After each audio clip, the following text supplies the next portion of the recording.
siang Bang, selamat sore Bang.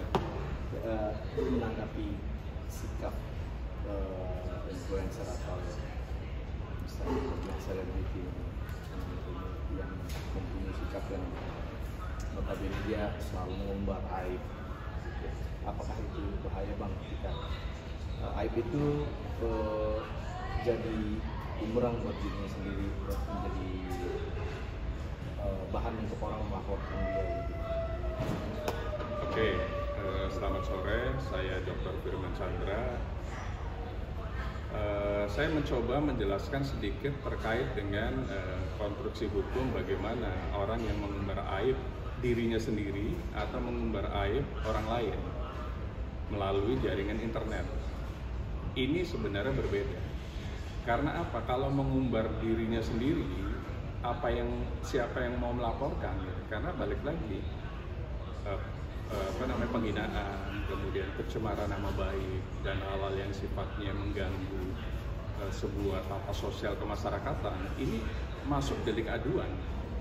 Jadi kalau dia mengumbar aib dirinya sendiri, mungkin tidak akan bisa masuk di pasal 310, 311 tentang penghinaan. Tapi kalau sudah menghina orang lain, martabat orang lain, itu baru bisa masuk. Tapi balik lagi, ada yang namanya laporannya, ada namanya yang mengadunya. Karena nanti dijungtokan masuk ke Undang-Undang ITE ya, pasal 27 ayat 3-nya terkait dengan barang siapa yang mengirimkan atau mendistribusikan konten-konten yang masuk dalam kategori penghinaan atau pencemaran nama baik. Itu bisa masuk, tapi harus ada yang melakukan delik aduan. Beda kalau mengumbar aib dirinya sendiri, berarti dia tidak bisa mengadu untuk dirinya sendiri, kan harus ada yang dirugikan dulu kan. Nah, ini public figure harus hati-hati di sini pada saat mengumbar atau membuat sebuah berita terkait dengan aibnya orang lain. Di sini kan si Dennis tadi, Dennis ini hamil di nikah gitu kan. Nah, soal untuk mengakui anaknya nanti itu anak siapa dan sebagainya itu seperti apa? Oke, kalau ada orang yang hamil di luar pernikahan Indonesia itu menganut di Undang-Undang Nomor 1 Tahun 74 tentang perkawinan dan peraturan turunannya terkait perkawinan dan kalau Muslim mungkin ditambahin namanya kompilasi hukum Islam. Kalau anak yang dilahirkan itu di luar perkawinan, berarti anak ini hanya melekat perdata ke ibunya pada saat akte kelahiran muncul, karena tidak ada nama bapaknya. Beda kalau memang resmi secara agama dan secara negara, pasti di akte pendirian, akte kelahiran itu ada namanya nama bapaknya dan nama ibunya. Itu yang membedakan sebenarnya. Artinya pada saat seorang ibu memiliki bayi dan tidak ada dalam koridor perkawinan yang berlaku di NKRI ini, berarti nanti secara hukum hanya melekat perdata ke ibunya saja. Mungkin untuk mengakui ayahnya, siapa nih Bang? Prosesnya. Kalau untuk ayahnya mengakui bahwa itu anaknya, sebenarnya sederhana. Yang harus dilakukan oleh public figure tersebut melakukan tes DNA. Tes DNA sekarang teknologinya sudah maju, artinya tidak harus menunggu anak tersebut lahir. Namun anak tersebut dalam kandungan itu bisa ketahuan ayahnya itu siapa dari bayi yang dikandung oleh ibunya. Kalau sudah ada alat bukti tadi, itu adalah dasar. Dasar apa? Untuk mengajukan kepada sebuah tempat yang namanya pengadilan. Kalau non-muslim berarti pengadilan negeri, bahwa bayi yang dikandung ini bapaknya adalah A. Nah, kalau bapaknya ada A dan bapak tersebut mengakui juga, silakan melakukan yang namanya perkawinan. Sebelum anak itu dilahirkan, sebenarnya sah bahwa anak itu masih dalam koridor perkawinan. Tapi syaratnya adalah teknologi, menurut undang-undang teknologi itu adalah tes DNA.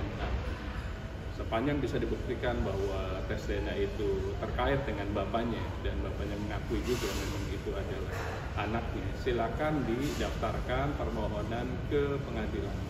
Kalau seandainya dari pihak laki-laki ini tidak mau mengakui, apakah bisa dituntut dan konsekuensi hukumnya seperti apa sih?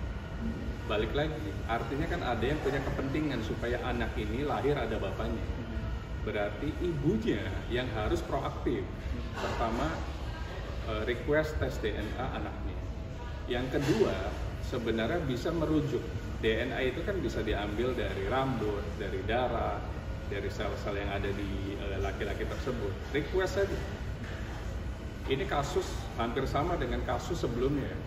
Ada public figure yang memiliki istri, kemudian memiliki istri kedua, tapi dalam bentuk siri. Dan istri yang kedua tadi mengakui bahwa itu adalah anak dari bapak tersebut. Ya tinggal buktikan saja. Kalau tes DNA sudah, kemudian tidak ada pertentangan, menikah saat itu juga. Jadi siri ajukan menjadi penetapan perkawinan kalau non muslim. Kalau muslim berarti isbat nikah misalnya. Sah dalam perkawinan anak tersebut lahir. Tapi tentunya bapaknya juga kan pengen tahu betul nggak anak saya. Lakukan tes DNA sebenarnya, itu kuncinya. Karena lebih mudah dibanding kalau misalnya kita memaksa bapak tersebut harus mengawini public figure tersebut misalnya. Karena apa? Karena bapaknya pun sendiri masih ragu. Nah dari keraguan tadi, paksakan untuk tes DNA. Di mana-mana orang tua, apalagi bapak, kalau betul itu anaknya pasti akan dia tanggung jawab. Jadi mekanisme hukumnya adalah tes DNA terlebih dahulu, kemudian ajukan.